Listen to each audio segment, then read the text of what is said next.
Chapter 106. The demi-human village was located a few kilometers southwest of Tirfing. There was no doubt that Tirfing was their capital city, but it was no place for non-combatants to live during wartime. Therefore, until the war ended, each race would continue to live in the villages that existed prior to the founding of Tirfing. The centaurs, Bugin, and Plantkin lived in this vast forest, away from prying human eyes. Suzuki was parked a kilometer away from the forest as SEI and the others prepared to enter the forest. They were heading into the territory of the demi-humans, who naturally would not have a good impression of humans. If SEI and the others were to approach brazenly, they would unnecessarily make the demi-humans more cautious. Since Ruppaz, Libra, and the others already assumed that there would be a battle, they boldly made a frontal assault like a bunch of fools without using stealth or maneuvers. However, SEI's purpose here was only for investigation. Furthermore, they were not muscle brains like Ruppaz. Therefore, they had to make the appropriate preparations, and the means to do so came from Castor. Everyone, we'll now be going to the village on foot. Before that, I want you all to drink this. Castor retrieved several small bottles, distributed them to everyone, and explained the effects. There is a kind of water attribute arcane magic known as illusion, which can disguise one's appearance. It's not a high-level magic, so some of you may already know of it. This magic potion has a similar effect, as it changes the drinker's appearance for about 3 hours. Is it alright to have this? It sounds like a really expensive magic potion, or rather, most of the potions that have effects like arcane magic are lost legacies of the past. There are only a few of them left. Don't worry. It's certainly valuable in this era, but it's not so for us. Don't hesitate to use it. Apparently, items with arcane magic effects were considerably valuable in this world. Based on SEI's knowledge, such items were the most basic items in any RPG. Even so, he hadn't seen any of them in his trip so far. No, actually, there was one. It was Virgo's sword. Until now, he had believed her sword to be nothing more than a really good sword, but it seemed to be an amazing masterpiece. Well, if one thought about it, she was with Ruppaz. Based on Suzuki's orders, it was obvious how overprotective Ruppaz was when it came to Virgo. In that case, she would have been given a powerful weapon as well. Thinking thus, SEI simply accepted it. While Cruz was muttering and staring at the potion, Jean and Gantz swallowed the contents without hesitation. Then, the female knight and the tiger also drank the potion. After a slight hesitation, SEI swallowed the contents in one gulp. Virgo also hardened her resolve to drink it. Immediately, the changes were remarkable. Firstly, SEI grew horns on his forehead and his skin turned red. Of course, it didn't actually change since it was just an illusion. He basically looked like an Oni. For the time being, he decided to ask Castor about this appearance. Castor-san. What is this? Oh, it's a kind of monster known as an ogre. It's said that their ancestors were humans since they look similar to humans, but the details are not well understood. They are classified as monsters instead of humanoids because they are somewhat aggressive, but they are creatures that one could converse with. As SEI thought about such monsters, a change came over Virgo. Her change was minor as only the wings on her back changed into those of a white bee.u.t.turfly. The potion drank by Virgo would change the drinker into a bee.u.t.turfly type half-bugin. Well, since no human would have children with a bugin, it's more of an endangered species than a rare species. However, as it wouldn't be able to fit into human society, it won't be strange for one to come to a demi-human village. After hearing Castor's explanation, SEI was once again surprised by the racial diversity of this world. How should he say this? It's amazing how finely classified each species could be. Of course, there were many different species of organisms on Earth as well. This led him to start wondering which world had more of them. Anyway, when he heard that the potion could change one's appearance to a non-human form, he was subconsciously put off, but it seemed careful considerations were made in regard to their final appearances. Both SEI and Virgo did not change much. In fact, it was a little like cosplay. With that thought in mind, he turned to look at the others. Oh. This is a big deal. I can't tell that it's an illusion no matter how I look or touch it. It feels a bit weird. My lower body appears to be a horse, but I can still only sense my 2 legs. I think this is a little bit. Gantz was covered in an armor-like exoskeleton similar to that of a rhinoceros beetle. A horn was growing out of his head. On the other hand, Jean retained his upper body, but his lower body had become a horse like a centaur. Both of their new forms were so strangely suited to them that it almost made him laugh. Meanwhile, Kinko had completely become a cat. It seemed he would be a domesticated monster rather than a disguised demi-human. Then, SEI turned his gaze towards Friedrich, and he was stunned. His tiger features remained, but stag horns sprouted from his head and his lower body was now that of a horse. Furthermore, black moth wings grew from his back. What was this hybrid form? Castor-san. I'm sorry. I made a mistake. That's a party game item that combines the features of a buggen, centaur, and moth. What should we do with that creature? What should we do?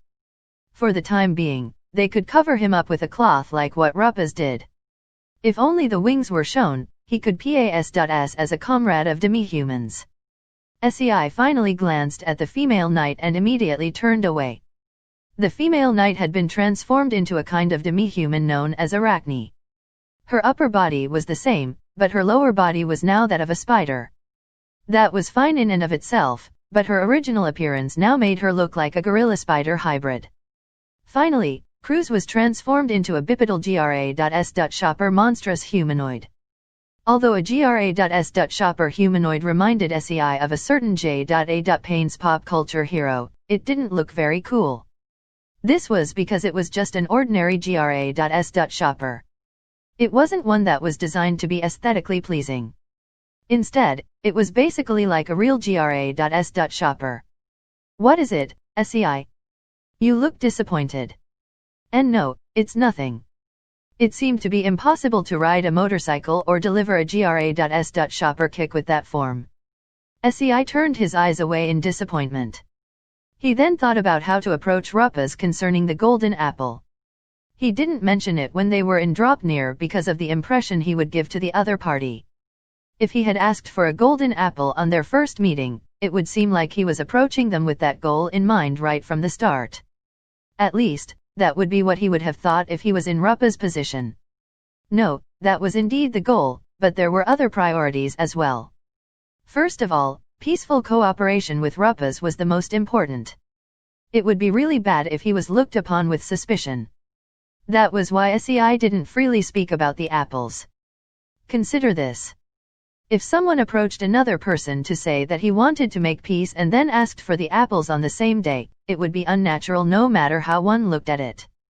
Anyone would think that such a person was prioritizing his own greed. Moreover, Ruppes had been betrayed by her comrades in the past. That was why SEI thought that he ought to be more careful. He certainly wanted to be strong. As long as he lived in this world, he needed power to protect the people who were close to him. Even so, he mustn't lose sight of the most important thing in his desire for power. Let's talk about the apples later. For now, we should start by accomplice.h.I plus ng this goal and gaining her trust. He didn't know this yet. Leaving the old Ruppes aside, the current Ruppes was airheaded and gullible enough that if he had asked for the apples, she would have thoughtlessly replied, okay, Leo https://handofvecna.blogspot.com. As SEI's party approached the demi-human village, several Buggen guards appeared. These demi-humans had faces like bees and were carrying spears. If they had the faces of wasps, they would have been monsters. But even the faces of bees could not be considered cute if one were to look closely. Of course, it would be scary if it grew to the size of a human, but it was still better than having the fierce face of wasps. They looked at SEI's party suspiciously, but when Castor told them that they were demi-humans seeking a place to live, they believed it. Currently, the most suspicious person here was Castor. As someone of the fairy race, he was most certainly not human, but he looked exactly like a human. As a result, it took some effort to acquire their trust. Now, let's start by looking for the centaur village. There must be a reason why Sagittarius is cooperating with Leon. N.O. Body rejected Castor's words. Everyone in SEI's party nodded and walked on. This forest was the communal S.P.A.CE for the demi-humans. Since there were many different races, there were also many different cultures. In other words, it was natural to think that there were divisions to some extent. It was the same with the insects on Earth. While there might be many kinds of animals and insects living in the same forest, there wouldn't be ants inside a beehive. Their sizes might be different, but it should still be the same in this regard. In other words, there should be a centaur village somewhere in this forest. In that case, finding the village would be the first step to accomplish H.I+NG.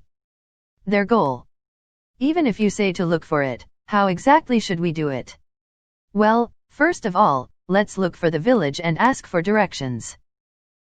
About that, we don't have to look for the village. We could just ask the beacon at the entrance. I see. That's a good idea. I was careless. Looking at Castor, who was merrily laughing as he backtracked to the previous path, SEI had a bad feeling about something. He made a mistake when distributing the potions earlier. Now, he was advancing without noticing things that he should have noticed right away. Speaking of which, when they first met, he was wandering wounded through the forest even though he had recovery potions on him. Could it be that this person was a muddlehead despite his appearance? SEI really thought so. N.O. Body answered his question. But if someone were to do so, it would be an affirmative. For example, there was actually a considerable period of time between Castor's defeat by the Demon King and his encounter with SEI. As for what he was doing during that time, it was nothing special. He was simply lost. Castor was a rare individual among the 12 stars since he had both sound judgment and common sense. However, he was somewhat, how should one say this, a bit of a dork. To put it in a good way, he was big-hearted. To put it in a bad way, he tended to overlook the details. Okay. Let's ask the beacon at the entrance for directions and then find the centaur village. While looking at Castor, who said that as if he had never made such a mistake in the first place, SEI thought such things in his head. The tyrannical 12 stars. This was a collection of monsters which followed Rupa's Moffel and transcended human knowledge. Each one of them had the power to match that of an entire country. Since a long time ago, they were regarded as walking disasters and embodiments of terror. That was what he had heard, but what was actually the truth? At least, Virgo, who was next to him, did not have that kind of image. Despite his giant form, Ares was usually quiet. And Castor was like a good-natured but dorky elder brother. Maybe they're not so terrifying after all? What he had heard was completely different from what they had encountered in reality. Thinking about the difference in image, SEI realized that his fear of the 12 stars was slightly reduced. Chapter 107. I can see it. That's the centaur village. There's no mistake. Kainko, who had become an actual cat after using the transformation potion, said as he walked ahead. Following his line of sight, there was an open S.P.A.CE ahead, where demi-humans with horse-like lower bodies could be seen.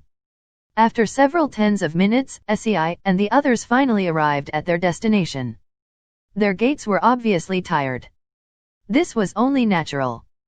Castor was leading them at first, bringing them the wrong way and entering the wrong village several times. When the number of mistakes reached double digits, they realized that if they left it to Castor, they wouldn't reach their destination even after nightfall. Therefore, Kainko replaced Castor to take the lead. Oh, so these are centaurs, the sages of the forest. Cruz, who appeared to be a GRA.S. shopper monstrous humanoid next to SEI, said joyfully and ran over. Among the humanoids, only elves were friendly to centaurs and had respect for them.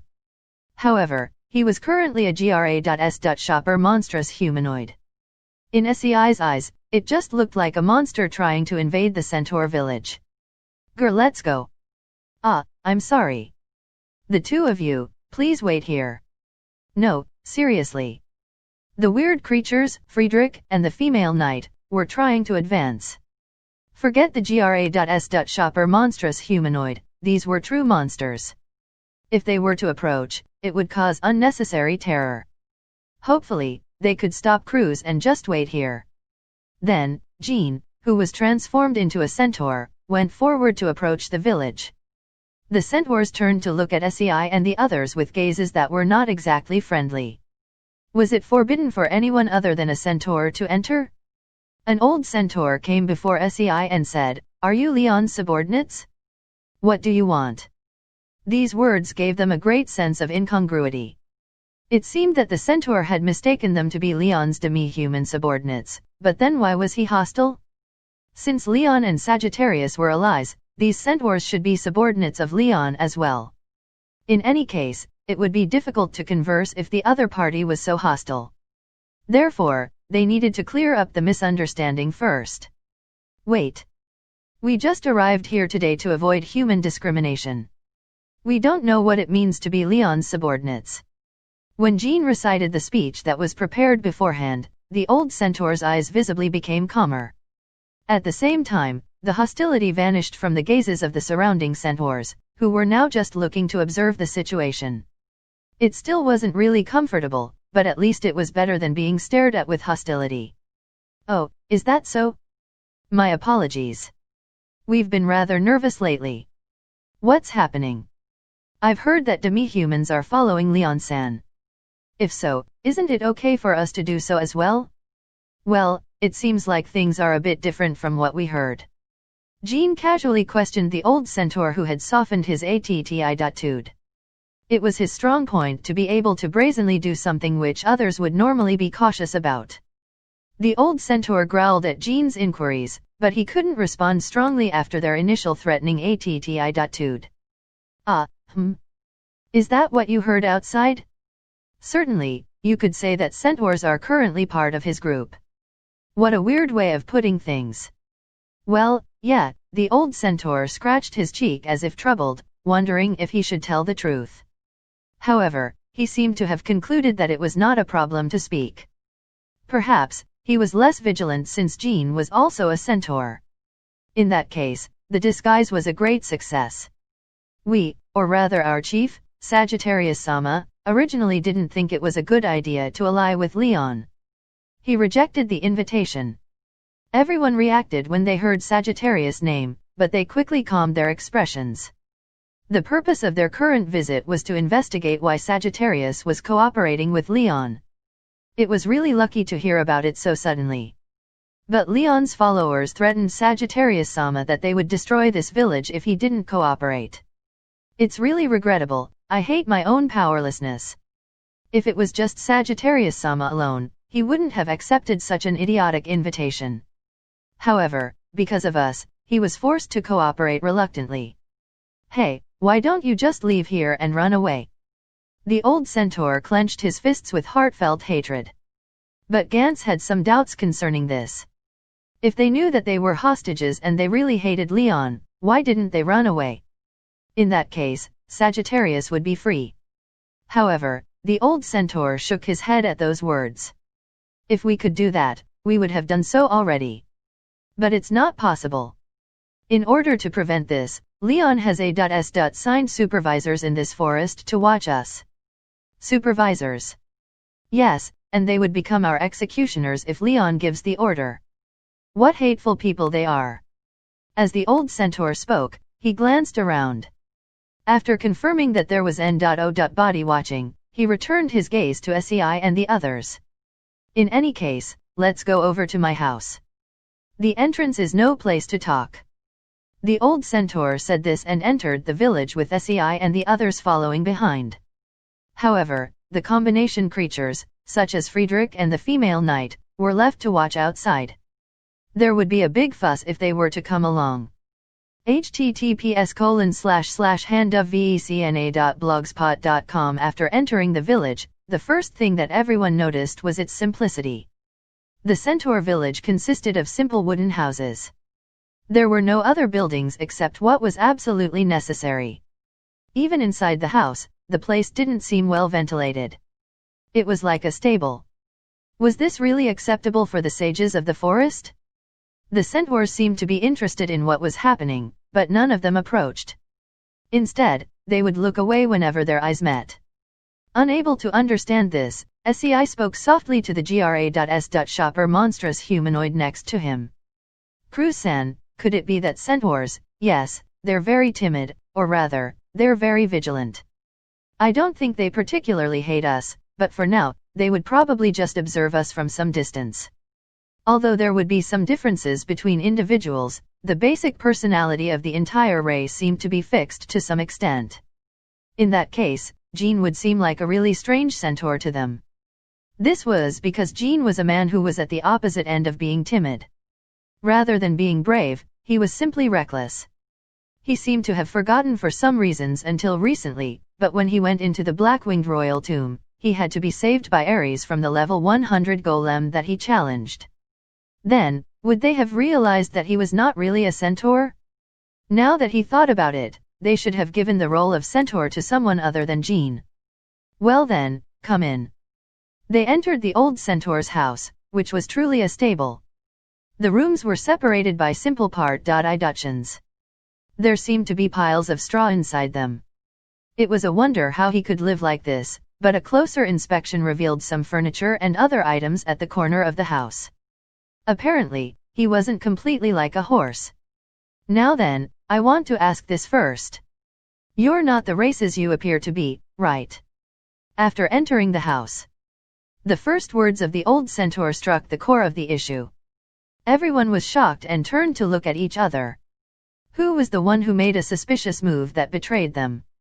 As SEI thought this, the old centaur continued. The first person that I thought was suspicious was him. Even though he certainly moved like a centaur, I can't feel any caution from him. As expected, the old centaur pointed to Jean. SEI's concern was right on the mark. As expected, he wasn't suitable to play the role of a centaur. However, this alone wouldn't be conclusive. After finding it strange, I listened carefully. The footsteps and the movements don't match. They're more like those of bipedal creatures. That's why I thought that maybe it's magic or some sort of disguise. I see, it's our footsteps. SEI was convinced and impressed at the same time. It might be possible to discern their identities from their footsteps, but when Jean was walking, they were all walking together as well. In other words, he was listening to Jean's footsteps while there were other people's footsteps in the mix. Wasn't this really amazing? It seemed that centaurs have pretty good hearing. In that case, it was pointless to whisper softly. If he thought about it, his previous conversation with Cruz was really bad. It was practically revealing that he wasn't familiar with centaurs, even though there was a centaur in his party. As he thought this, he glanced at the old centaur, who merely smiled. Oh, I've been found out. Convinced, he hung his head down. So what will you do if that's the case? Will you report us? No, if I wanted to, I'd have done so at the entrance. The old centaur laughed cheerfully at Jean's question. Certainly, it would be better for him to raise his voice at the entrance instead of inviting them to a place where he couldn't escape. Since he didn't do that, he shouldn't be hostile to them and wouldn't hand them over to other demi-humans. From here on, it's just my speculation. You guys are probably humanoids, right? As for your purpose, are you here to investigate the war potential of the demi-humans? What a surprise. As expected of the sage of the forest, to think that we've been compromised to this degree. As you've guessed, we're indeed humanoids. However, our purpose here is different. A humanoid who would call me a sage of the forest, are you an elf? You have a rather strange appearance. As the brain of this party, Cruz also played the role of a negotiator in such situations. However, because his current appearance was that of a GRA.S. shopper monstrous humanoid, such an intellectual tone did not match his appearance, making the situation rather strange. In fact, SEI felt strange too. If he looked like this, he would be more suited to be the one yelling, such an evil organization. Unforgivable. Our objective is to investigate why Sagittarius is cooperating with Leon. We concluded that the answer is in this village, so we came here in disguise. The objective that Cruz mentioned had essentially been accomplished. What the old centaur said at the entrance was exactly what they wanted to know. Sagittarius had to cooperate with Leon because the centaur village was being held hostage. And there were those who were monitoring the village. In other words, if they were defeated, the centaurs could escape and Sagittarius would be free to act. In that case, should they regroup with Rapas first or should they free the centaurs by themselves? It wouldn't normally be possible for them. However, Castor, one of tyrannical 12 stars, was currently here. And so was Virgo, even if she wasn't as good as him. There was also Friedrich, the strongest sword saint of the humanoids. In other words, they had sufficient combat power. What? Is that true? Yes. Our objective has been achieved. All that remains is to free all of you from here. When Cruz said so, the old centaur grabbed his hand. In that case, please let us cooperate with you. We can't continue to let Sagittarius-sama be bound because of us. Of course. Things went more smoothly than expected. Cruz was smiling broadly. On the other hand, Sei's expression was not good.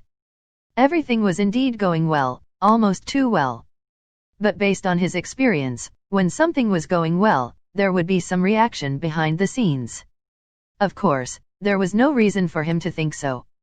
It was just a ridiculous jinx, but somehow, it just felt unpleasant. However, the problem was that a bad feeling at such times was usually quite accurate. Sei was convinced of this when a young centaur rushed into the house. As expected, something bad had happened. Chapter 108 Derby-sama, there's something you need to know.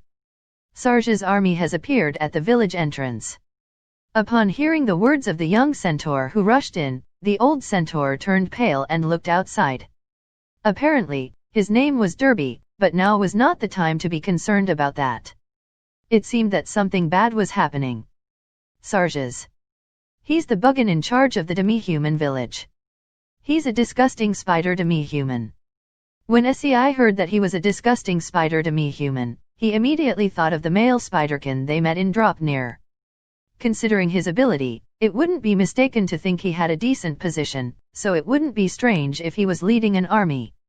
Derby raised his hand to stop Sei and the others from going out, while he told them he himself would go. Maybe they're just here to look around. You guys should stay here.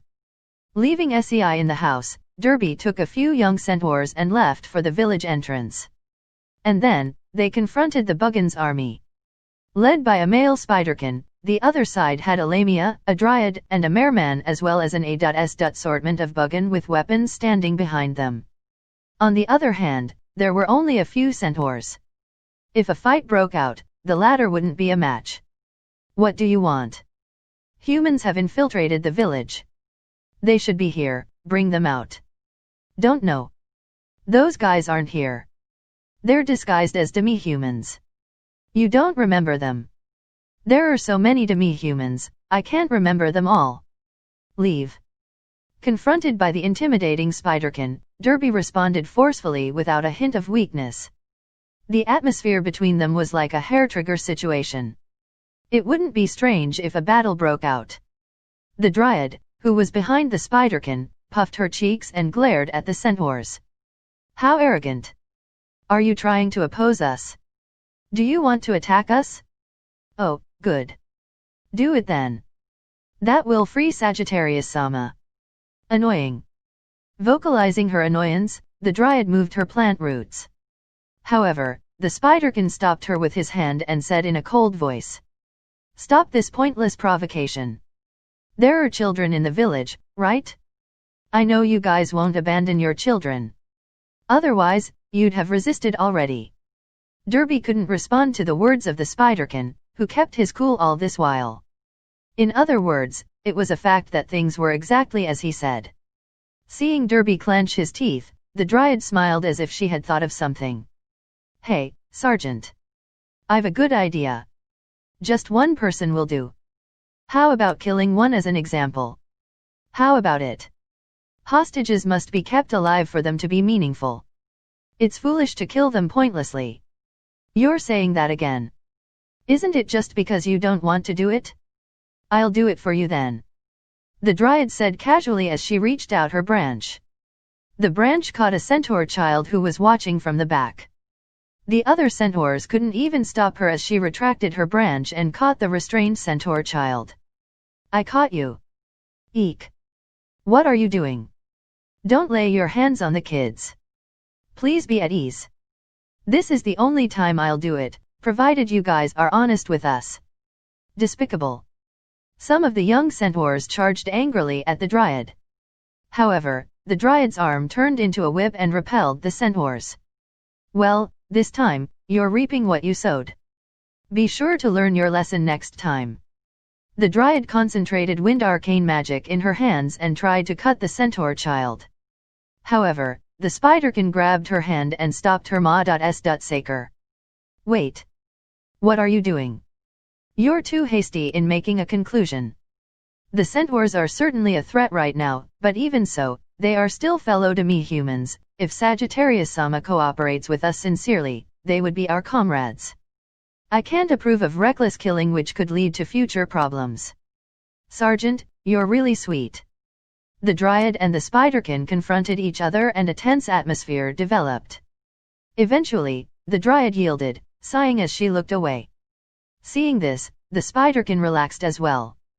It can't be helped. I don't want to fight the sergeant. I'll spare you this time. While saying this, the dryad extended the branch holding onto the centaur child towards the other centaurs.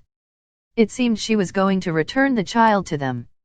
Everyone was relieved to see this, but in the moment when they relaxed, the dryad swung her branch high up into the sky along with the child. Not. There are so many hostages, so killing just one is fine. The sergeant's method is so sweet that it makes me puke. The dryad laughed cruelly and swung the child down from the sky to the ground. If this continued, the child would crash to the ground. N.O. Body could react to the sudden development as everyone's faces turned pale in the face of the impending tragedy. SEI and the others rushed out, but they couldn't make it in time. In the next instant, a flash of a sword cut the dryad's branch into two. At the same time, a silhouette flew forth and caught the centaur child. It was like a savior or a hero who appeared just at the right timing. The dryad glared at the person who interrupted her, while the centaurs gratefully looked to their savior. And then, both sides cried out at the same time. Wah! It's a monster. Standing right there was an unidentified life form. It had the upper body of a tiger beastkin, the lower body of a horse, and horns on its head. There were even moth wings on its back. It made one wonder what kind of mating could produce a creature like this. The creature was none other than the sword saint, Friedrich. And the child was caught by the female knight whose upper body resembled that of a gorilla. Her lower body was that of a spider, so she was yet another unusual creature. The child, who was saved, saw their appearances and fainted. Wait, what is that? What is that? Disgusting, disgusting, super disgusting. What is that weird thing? The female knight charged at the dryad who was confounded by their appearances. Her hand held a sword, which was the pride of the knights, while her numerous spider legs moved creepily. No. Almost in tears, the dryad retreated, but the female knight was relentless. Striking at a child to make an example for the public conflicted with the code of chivalry. It was absolutely unacceptable. Swinging the sword roughly with an angry expression, she hunted down the retreating dryad. The dryad extended her vines in a half-frenzy, but they were all cut off. And she jumped, agilely moving from tree to tree while approaching the dryad. Gur! The tiger growled in response to the female knight's activity and slashed at the spiderkin. The spiderkin defended with his arm and assumed a position to test their strength against each other. However, the dryad and spiderkin were still superior in terms of combat power. Although they were surprised by their sudden appearance and their looks, such a situation would not last for long. Therefore, there was only one thing SEI and the rest could do. They had to defeat the spiderkin and free the centaurs. It can't be helped if it's like this. Everyone, let's go. Yes. Great. I'll pay them back for what happened to Nick and the others. And the pain of the guardian dragon. At SEI's prompting, Gantz, Jean, and Kainko rushed forth at the same time. Behind them, Virgo sent a slash of light with her sword, while Cruz shot a magic missile right after that. The two attacks were aimed at the Lamia and the Merman, successfully dividing up the enemy as they evaded the attacks. At the same time, Virgo took flight and launched a sneak attack at the Lamia. The Merman tried to provide support, but Castor was blocking him. "Sorry, but every one of you will have me as your opponent. It's fine to come at me all at once. Why you make me sick? Don't be cheeky just because you're a little good looking. No, it's just a racial difference. Your appearance is rather unusual even among merfolk. A while ago, I tried the human's facial beautification method. And then, the mermaid I had a crush on dumped me." Castor took the blows silently as the Merman slashed at him while relating his tragic tale. Sometimes, no matter what was said, it would only add salt to the other person's wounds. That was how it was for now. Therefore, in such cases, it was the greatest kindness to the other party to just be silent. Silently, Castor swung his anchor first at the Merman, then at the Buggen army. One after another, they were rendered incapable of further combat. Meanwhile, Virgo flew over as several magic missiles said her bye. "We meet again, little girl. Have you come to continue what we left off last time? Why are you people doing this? You won't understand our feelings of being treated as monsters." The Lamia shot a series of arcane magic at Virgo, but unlike the previous time, it was 1 versus 1 this time. Virgo flew unrestrained through the sky, evaded the magic, and counterattacked with her blade of light. But the Lamia dodged her attacks and so the two of them fired away at each other from a distance. Virgo soared through the air, while the Lamia moved on the ground like a snake. The current battle situation between the two became a complete deadlock. "We certainly met in Dropnir, I see. Did you come here to kill demi-humans?"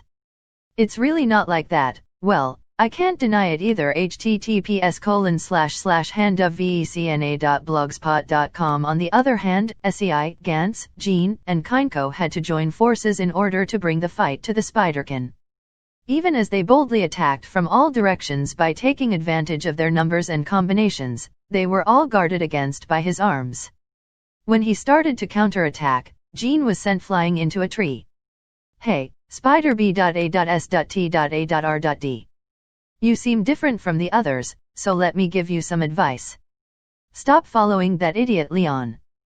Otherwise, all the demi-humans will fall together with him." "I was wondering what you wanted to say. There simply isn't any other way for us." "I see. Then you've chosen to follow the wrong boss." Gant's battleaxe and the Spiderkin's arm collided, making sparks fly. Even so, the difference in level was a serious problem. Even though he had the characteristics of a bug, Gantz was still pushed back despite using a battleaxe against his bare hands. "Goro. Ha! Why am I the only one who has to fight these monsters?" Faced with Friedrich and the female knight, the Dryad was running away with a desperate expression. Although she would win in terms of combat power, she had lost the will to fight because of their terrifying appearances. Moreover, magic was being directed her way from behind. As she wondered who it might be, she noticed a GRA.S. shopper monstrous humanoid using magic for some reason. Seeing this, the Dryad came close to tears. No. The Dryad ran away in tears. The tiger centaur moth and the gorilla arachne pursued her, along with the GRA.S. shopper monstrous humanoid. It was now impossible to tell who were actually the hero's companions. Sweat streaked down SEI's cheek as he saw the scene before his eyes. This was definitely not a hallucination. "And anyway, we'll stop you. Do it if you can. Human brat." SEI refocused his mind and readied his katana, while the Spiderkin received his attack. Then, the blade and the Spiderkin's arm collided. Chapter 109. Every time Castor swung his favorite weapon, Anchor Lance, he would knock down the demi-humans. He was not particularly powerful among the combatants of the tyrannical 12 stars. In terms of combat power, he was even weaker than Ares. He also did not have any powerful skills.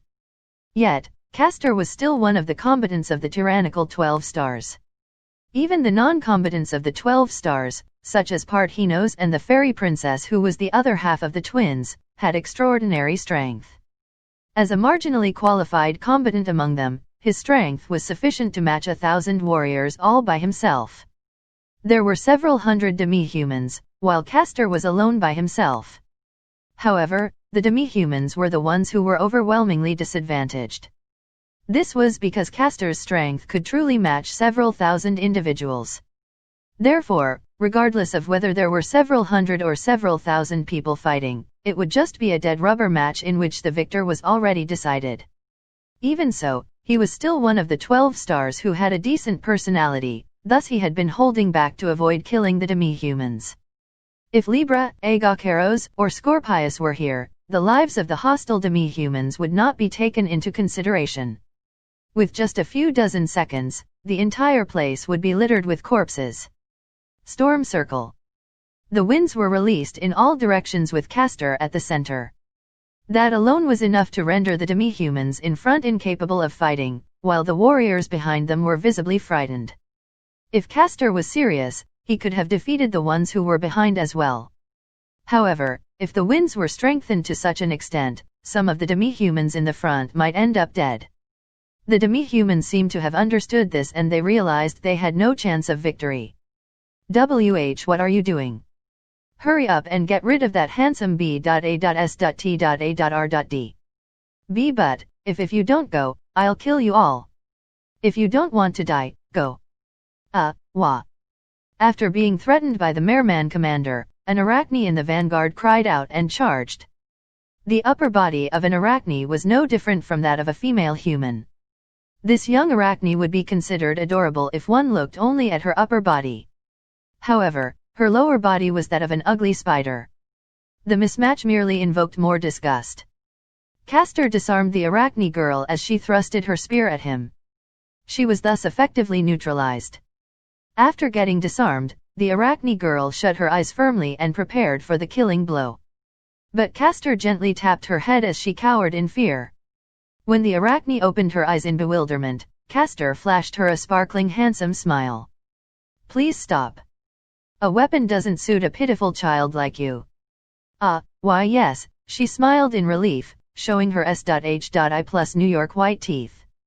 Then, the Arachne girl's cheeks turned red and she couldn't move from the spot. If this was a manga, her pupils would have become heart-shaped by now. The Merman distorted his face in rage and clenched his teeth. If Rupaz was here, she would have understood his feelings and dissed Castor for the smiling and head-patting seduction. She might even become the Merman's comrade just to spite the handsome Bastard. Watching Castor show off his handsome power before him, the Merman grew jealous and his hatred increased further. On the other hand, the Arachne girl had completely fallen and she looked up to Castor, holding her hands together as if she was praying. It seems you don't know how to treat a lady properly. A man should be gentle with a lady. He shouldn't drag her into a battlefield. It wasn't particularly important, but his master was actually the world's strongest woman who would run around the battlefield at supersonic speed and defeat her enemies in AB.L.O.O.D.Y festival. If this was pointed out to him, he might be speechless. But the Merman wasn't so quick in the head, so Castor continued his speech. You seem to have a crush on someone, but if you do things like this, it's only natural that you'd be rejected. Listen, let me tell you the truth, what's important about a man is not his face, it's what's inside him. You don't get to say that. The Merman was enraged. His face turned red with anger as he grabbed his harpoon and charged. He was followed by an ant-faced warrior, a mantis-faced warrior, and a mob of male warriors who were not blessed with appealing looks. One of the tragedies involving the demi-humans was their aesthetic sense. Even if they had the features of a fish, snake, or bug, they were still similar to humans as the term demi-human implied. So what did this mean? This was both a tragedy and a comedy. Part of their aesthetic sense was derived from humans. Of course, each race had its own standards of beauty, but at the same time, they also had an aesthetic sense based on human standards.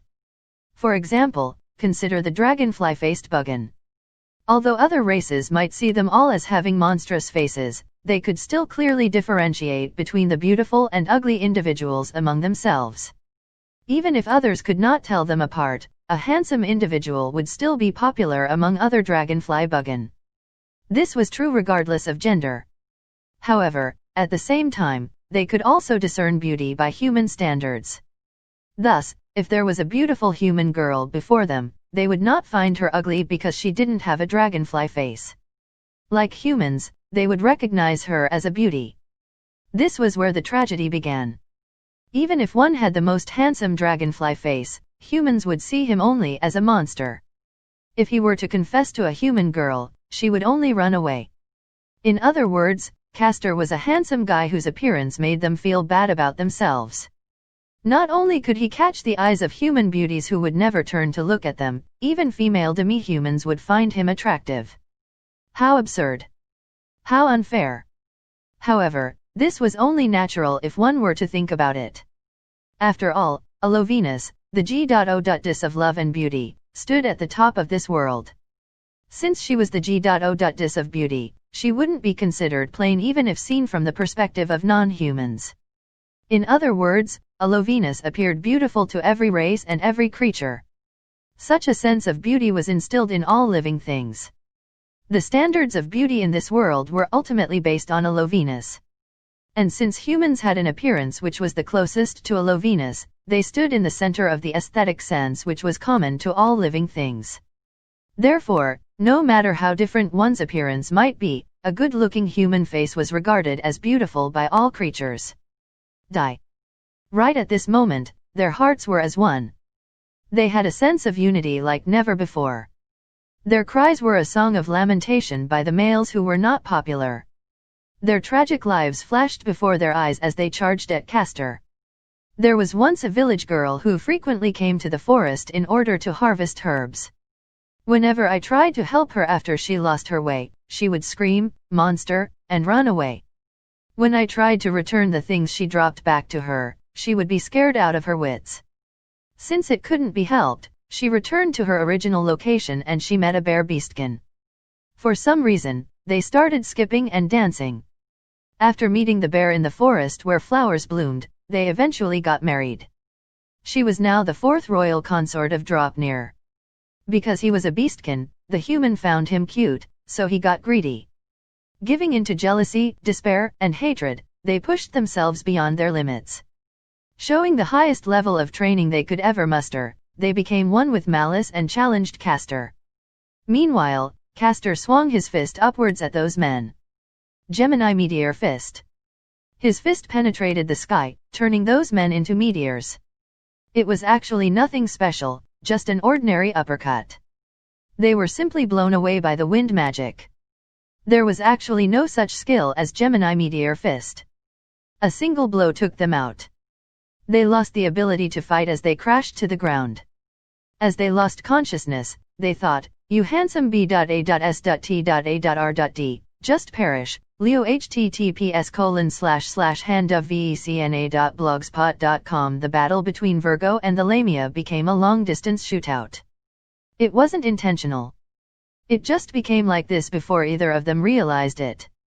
While Virgo soared in the sky, the Lamia couldn't reach her alt.I.tude. While the Lamia moved between the trees, Virgo couldn't get close enough because the trees were in the way. As a result, there was no effective way to attack besides long-ranged attacks. Both sides merely repeated the same attacks, inevitably leading to the current situation. If Virgo had a bit more experience, it wouldn't have become like this. Because of their level difference, she could have simply slashed her white blade at the Lamia's neck without worrying about her magic. But Virgo couldn't do it. At the moment of the attack, she would hesitate for an instant and create an opening. It wasn't a tactical decision to keep to a long-ranged combat. It was Virgo herself who subconsciously avoided SLAs.H.I plus NG directly at her opponent and thus chose a long-ranged battle instead. Water Spear. A blade of light was released from La Pucelle, colliding with the water spear fired by the Lamia. It wasn't a mutual neutralization. The blade of light unilaterally sliced through the water spear and headed towards the Lamia, who evaded it with a literal snake-like movement. The Lamia's level was definitely not higher than Virgo's. On the contrary, the Lamia was only level 150. Virgo's level was over twice as high in comparison. Certainly, as a support type, Virgo's status was not suitable for direct combat. But if the level difference was doubled, there would be an absolute gap between them. In that case, Virgo should have won, but she didn't. Instead of a straightforward victory, she was in the heat of battle. This was the difference in their experience and motivation. Virgo's experience was definitely insufficient. Furthermore, she didn't have a strong hostility to eliminate the demi-humans. On the other hand, the Lamia was at the end of her rope. She couldn't afford to lose. The difference in their will to fight was bridging the level gap which should have been unbridgeable. Somehow, I need to stop her movement. I'll use that skill. Virgo's eyes narrowed and a heavy pressure struck the Lamia's body. This was coercion, the unique skill of Flugels. Its effect could enforce submission from those whose levels were half that of the user. It was a kingly power that sealed the enemy's movements without shedding blood. It could subdue the opponent without fighting before the battle even started. Considering the level difference between Virgo and the Lamia, this skill should have restrained her movements. Tisk, don't look down on me. However, the Lamia's desperate shout shook off the coercion, allowing her to resume the battle. A water bullet struck Virgo while she was surprised, causing her to drop in alt.I.tude. How? You're too soft, little girl. Sure, your level is surely higher than mine. Normally, that one burst of coercion would have ended everything. But you just don't have it in you. You don't have the intention of forcing the opponent into submission no matter what it takes. It's empty inside. This kind of coercion is like papier-mâché. Virgo had a modest and gentle personality. But actually, was it really just gentleness? She lacked self-confidence, she wasn't independent, and she couldn't move forward on her own. Since she frequently just went with the flow, it could be said that she was lacking on the inside. Therefore, her coercion didn't have the power to restrain. And so, the battle that should have ended in one skill continued on. After being seen through, Virgo was shaken. Those beautiful, pure white wings, you're probably related to the royalty of the Flugels. Did you think you could suppress us with that level of coercion? There is too much of a difference between what each of us is fighting for. The Lamia shouted and her arcane magic landed a direct hit on Virgo. But as long as there was a level difference, the injury would of course not be fatal. She ended up with a minor injury instead. However, if minor injuries continued to pile up, it could lead to a severe injury. The battle was gradually S.H.I plus-fting to the Lamia's advantage as Virgo's situation became more desperate. Seeing this, SEI's heart became anxious. This is bad, Virgo is. SEI wanted to rush over to aid Virgo who was getting desperate, but he couldn't do it. That was because he couldn't take his hands off his current situation. If he turned his back on the opponent before him, he would be killed instantly. The mobility of Sarges the Spiderkin was a threat to SEI and the others. He ran quickly on the ground and jumped dexterously from tree to tree. He would then suddenly attack anyone who showed an opening, increasing the damage he dealt. SEI and the others were barely able to deal with this by forming a circle, but it made them too passive in the fight. Their current situation was overwhelmingly disadvantaged. Tisk, this is bad, that spider B.A.S.T.A.R.D is too fast. I can barely follow him with my eyes. How troublesome. Jean and Gantz stared at Sarge's movements while grumbling. Even when he was caught in their fields of vision, he would have started his next move, so it was difficult to determine his position. We have the wrong matchup, Gantz thought in his heart. Among them, only Virgo was capable of high mobility combat. She was the only one who could fly and therefore follow Sarge's three-dimensional movements. However, Virgo was currently struggling with the Lamia and was unable to provide reinforcement. While Gantz was thinking this, a metallic sound was heard from behind, followed by Kinko's cry of agony. Apparently, he was barely able to block Sarge's attack due to the unique dynamic vision of a beastkin. However, they couldn't hold out for long. What should we do? SEI brainstormed for a way to win despite their inferior combat capabilities. His own skills, his companions' abilities, no matter how he considered them, he couldn't find a way to give Sarges a decisive blow. Meanwhile, Sarge's thread entangled SEI's sword, worsening the situation. This is bad, is there anything we could do? Anything. But unexpectedly, when Virgo flew out of the edge of his vision, an idea came to him. Yes, there was one. A way to overcome this situation. Virgo, can you hear me?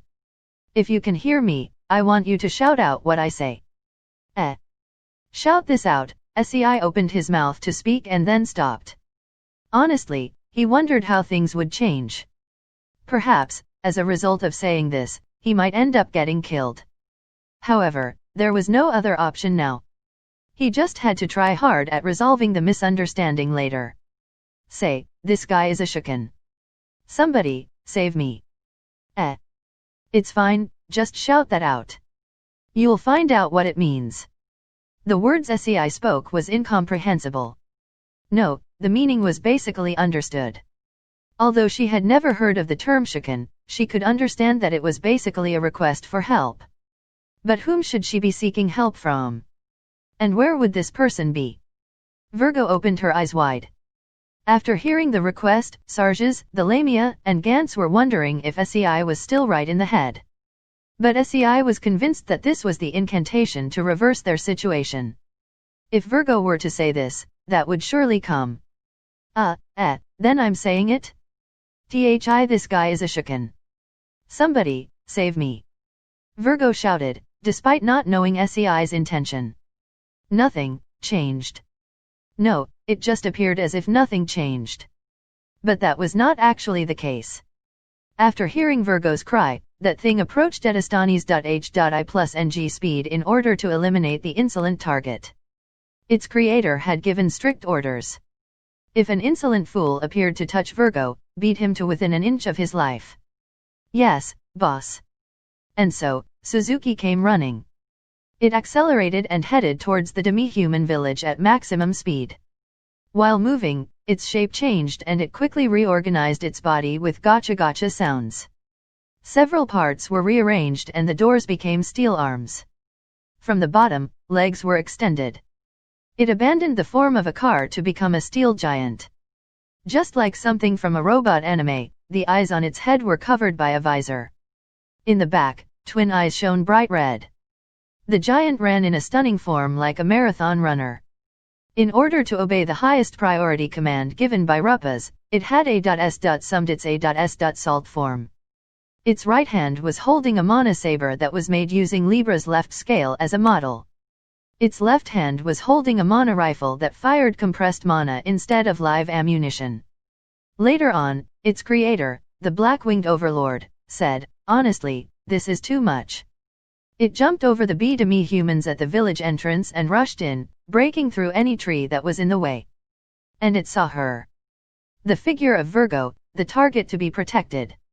Seeing that appearance, SEI was stunned for a moment, but who could blame him? No, it wasn't just him. Everyone was stunned by the sudden intruder, but SEI was more surprised than anyone else. Hey, why is it a robot? As he thought this, his eyes had a faraway look as if he wanted to escape from reality. But he quickly shook his head to remember his purpose. Immediately, he cried out to Suzuki. "Did you come? I'm the Shuken. Come." It was a rather terrible thing to say about himself. If his father heard this, he would be in tears. SEI held his sword firmly as he provoked Suzuki. SEI's sword was currently entangled by Sarge's thread, connecting them together. By following the thread, he could determine Sarge's position. Sarge's current position was sandwiched between SEI and Suzuki, who was coming straight at him. Upon recognizing the insolent target, Suzuki marked him as an enemy and charged over at a tremendous speed. Its charge broke the tree on which Sarge's was standing, knocking him down in the process. At the same time, SEI dashed forward, evading Suzuki's body and sticking closely to Sarge's while he was on the ground. What? Sorry, let's get hurt together. A steel giant charged at them with a thundering noise. It's fine. I'm sure it'll be fine. SEI kept telling himself that. Ruppaz definitely said within an inch of his life in her command. In that case, he would surely not be killed. By the way, was this really a body smash? Considering its size, wasn't this more like a soccer ball kick? Go to h.e.l.l. Ugh. The pitiful Sarges screamed, and a moment later, he was kicked by Suzuki along with SEI. As expected, it wasn't a body smash, it was a kick. In his heart, SEI made such a retort, perhaps due to a habit of being precise. With a single blow, the golem created by the Black-Winged Overlord crushed the exoskeleton of Sarges and caused tremendous damage. When he crashed to the ground, he was no longer able to stand up by himself. On the other hand, SEI escaped serious injuries due to the S.H.I+L that Virgo deployed at the last minute. In addition, Virgo hurriedly flew in front of Suzuki to stop its charge, thereby sparing SEI's life. Anyway, isn't it pointing its rifle over here? Its finger is on the trigger, right? This is a dangerous tightrope. This tightrope is way too dangerous. However, SEI realized that his plan worked, and thinking that he had been somewhat useful, he lost consciousness. Chapter 110 Really, you were so reckless. Looking at the fainted SEI, Castor grinned. Although SEI was still immature, Castor was honestly impressed by a youth with such prospects. It wasn't easy for one to realize his own power was insufficient and yet refuse to give up, finding a way to break through. His power and experience were lacking, but if he had a good mentor, perhaps he would become a monster. Thinking so, Castor looked forward to SEI's growth in the future. However, now was not the time to dwell on that. SEI had sacrificed himself to create an opportunity, therefore it was the responsibility of their guardian to turn that opportunity into victory. Storm pressure. The mana released by Castor turned into winds above the Lamia and the Dryad. It then became a heavy air pressure that crushed the opponents and rendered them unable to move. The army had already been scattered by Castor, while the Spiderkin had been defeated by SEI. In other words, if these two were defeated as well, the battle would be over. What is it? I can't move, ugh, C.R.A.P. This, the Dryad and the Lamia were desperately trying to escape, but unfortunately, the level difference was too great. Castor moved his finger to bind them together with an invisible wind rope, completely neutralizing them. Well, let's leave it like this. As expected, this is what it means to be the 12 stars, huh? Jean praised Castor for suppressing the enemies. Castor responded with a smile, but in the next moment, his expression became stiff. There was no need for explanation. This was because Sagittarius appeared before them in the next instant. No, it wasn't just him. Libra, Scorpius, Agacaros, and Karkanos were with him as well. All of them had suffered considerable damage. What? Everyone. What actually, their sudden appearances surprised Gantz and agitated Virgo. They weren't surprised merely because of their sudden appearances. While there was that, what truly shocked them was the extent of the injuries they had sustained. The 12 stars were walking disasters, essentially a group of monsters that could individually challenge an entire country. It was unbelievable that several of them were chased to this place. Libra looked around and immediately grasped the present situation. This is the demi-human village? It seems you have helped us, Sagittarius. Until just before, Libra and the others were fighting Leon in Tyrfing, but they were here now because of Sagittarius' ability. By using the skill El Nassel, which would surely hit the target, Sagittarius rescued the 12 stars by instantly moving them to the target location just as they were about to be struck by Leon. This also implied that he was not really following Leon according to his own heart. Thank you, Sagittarius. Me and the others were nearly annihilated. No need to thank me. In response to Karkanos' words of thanks, Sagittarius turned his face away. Perhaps, he was feeling guilty about betraying Rupas and the other 12 stars. Even if it was an act of impulse, he was standing on their side now. It couldn't be helped anymore. At least, Leon would have considered his action to mean that he was now an enemy. Sagittarius-sama. Derby? And those fallen over there are Sarges and the others? What happened here? When Derby called out to him, Sagittarius looked at the village in disbelief. There were obvious signs of battle, not to mention the captive demi-humans. Moreover, there was even the Spiderkin Sarges, who was the executive of the Demi-Human Alliance. It was obvious that something had happened in the village. That's my line. You people should be in Tirfing, so why are you here?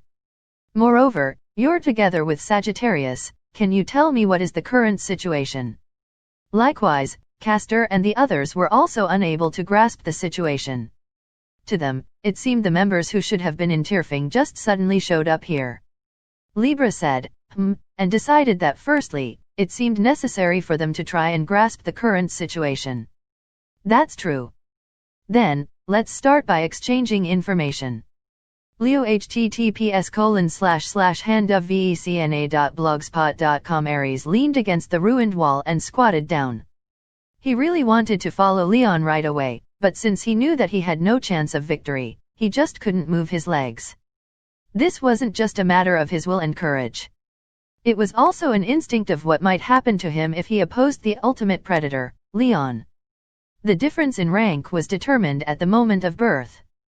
Ares was born a weakling who couldn't win against anyone, destined to be a prey that would be eaten. Therefore, it should be impossible for Ares to challenge Leon, it would be a violation of nature. Predator and prey, strong and weak. This huge difference existed even if they were both magical beasts. This was a natural gap that would be difficult to bridge. Unlike the other 12 stars, he alone was different. The 12 stars were a group of monsters, each of whom were named the strongest in their own ways. Before serving Rupas, some of them had dominated vast territories of their own. The Devil King of H.E.L.L, Agacaros, the Queen of Poison, Scorpius, the strongest golem, Libra, the toughest magical beast, Karkinos, the manager of the sanctuary, Parthenos, the fairy princess, Pollux, her other half the strongest male fairy, Castor, and the world's best archer, Sagittarius. The son of the G.O.Dis, Pisces, the king of the labyrinth, Taurus, the empress of the sea, Aquarius, and the Lion King, Leon. What was he even doing among them? Who was he actually? All of the other 12 stars were strong from the start. They rightfully had their seats among the powerful. They had inherent abilities that Rupas desired, so they became her subordinates. However, he alone was different. He was allowed to take the seat. It was given to him. Leon was right. He couldn't think of any way to deny it. His power, position, and skills were all given to him by Rupas. None of them were gained by himself. After all, a sheep was still a sheep, and a weakling remained a weakling. If it was the 7 luminaries, he could still manage somehow.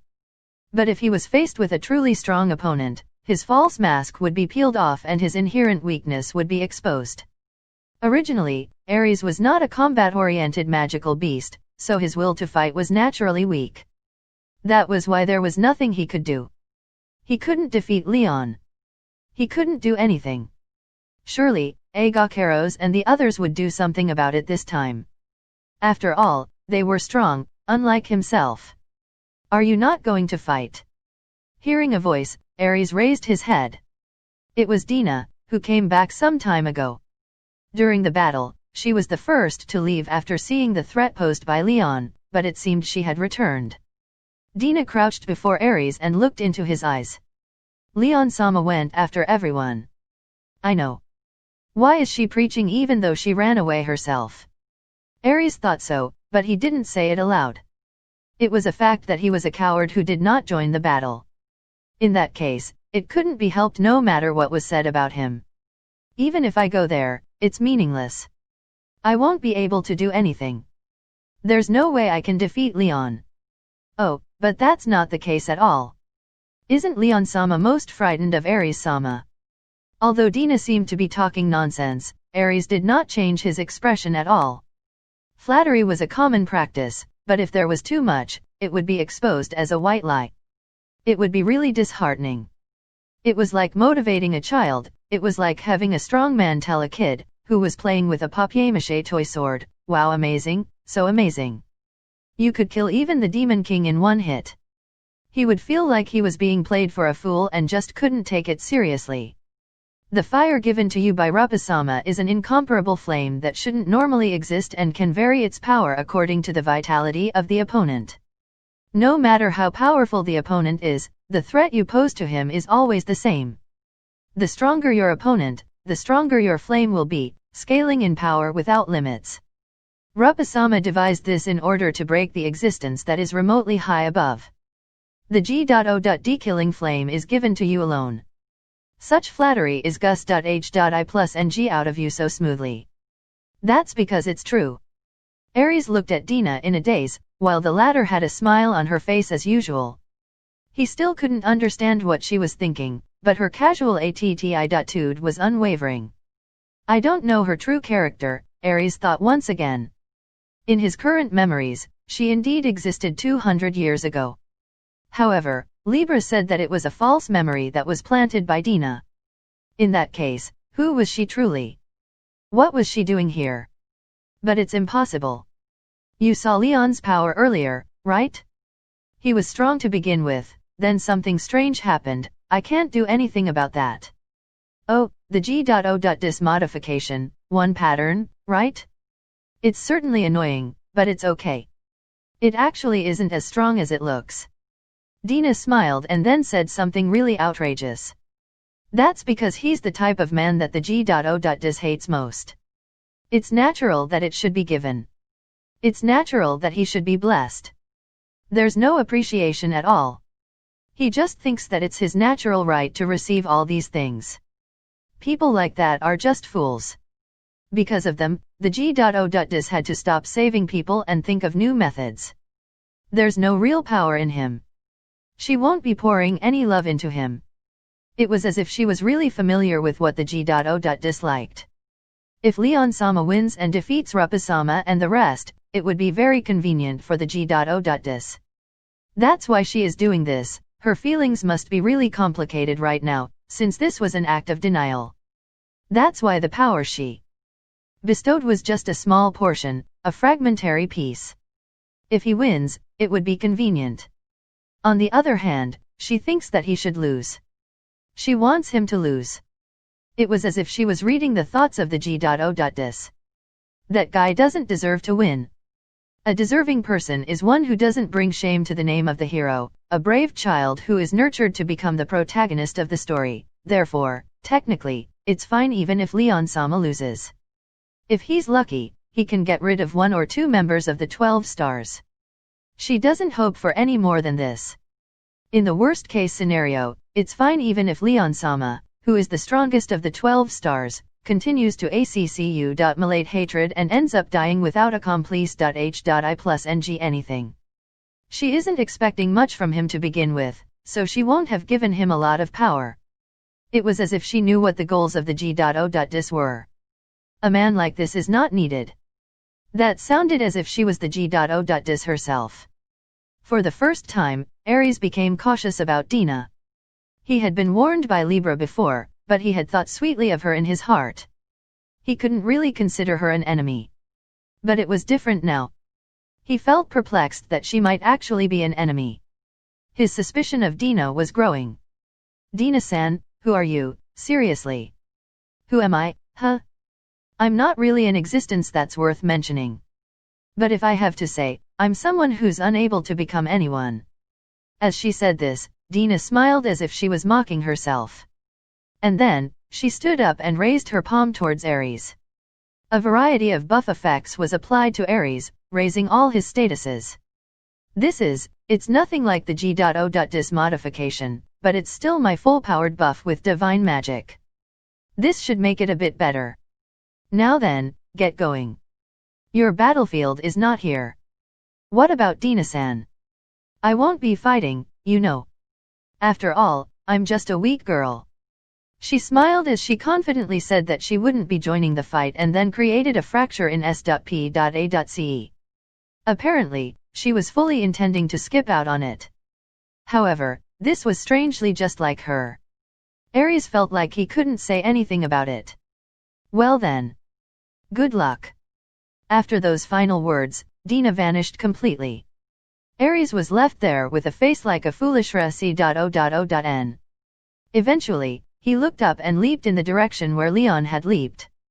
I'm not sure, but it seems my fear of Leon has diminished. Or maybe Dina did something I don't know about. Anyway, he would think about it later. Right now, he needed to head to the battlefield where his comrades were waiting. Honestly, He was still anxious about whether he could fight on the same battlefield. But still, if he could use his power a bit more effectively, no, he didn't believe in his own power. But he believed in Rupa's. And he possessed the power given by Rupa's. In that case, it should be possible to use it effectively. It would be impossible not to do so. As Leon said, this fire was given to him by his master, so it wouldn't be inferior to the power of the G.O.Dis. He believed this. There was no doubt. Therefore, Ares leaped. He didn't want his master's power to be considered inferior just because he was afraid.